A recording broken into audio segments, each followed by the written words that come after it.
कहबे सर तो मिथिलांचल में जनकपुर या इंडिया 2 आदमी यूट्यूब के शुरुआत केने छै।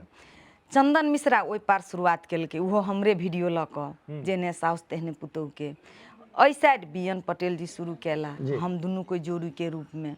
तो ओहि में तो अभी जते पुरान कलाकार सब छै लगभग सब हमरा सबके साथे काज केने, सबके हम सब सिखेने छियै, मौका देने छियै।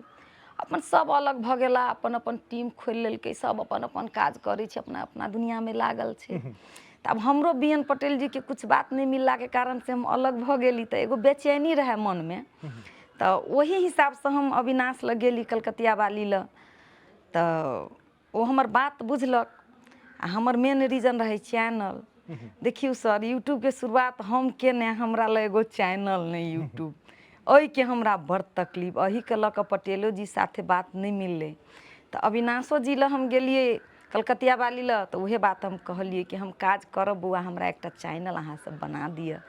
कैला कि देखियो अहाँ सब हमरे ल से आयल छियै, एते बड़का संस्था के स्थापना केली, एते बड़का यूट्यूबर भ गेली, यूट्यूब खोल लेली, लेकिन हमर पर्सनल यूट्यूब नहीं है, कते दुख के बात है। तो कहलक जे दीदी हम यूट्यूब खोल देब। कहलक तो पहिल बेर खोलली, उहो सक्सेस नहीं भेल। कहलक दीदी तोरा नाम से नहीं बनी छौ। तो हम कहली ठीक छै, हमरा नाम से नहीं बनी छी तो हमरा हस्बैंड के नाम से बना दे।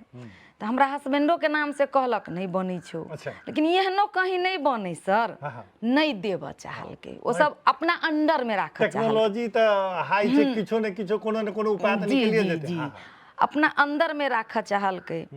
आ कलकतिया वाली अविनाश हमरा संगे तो निके रहे, बड़ निक बातचीत, बड़ निक व्यवहार, एमे कोनो अथी नहीं।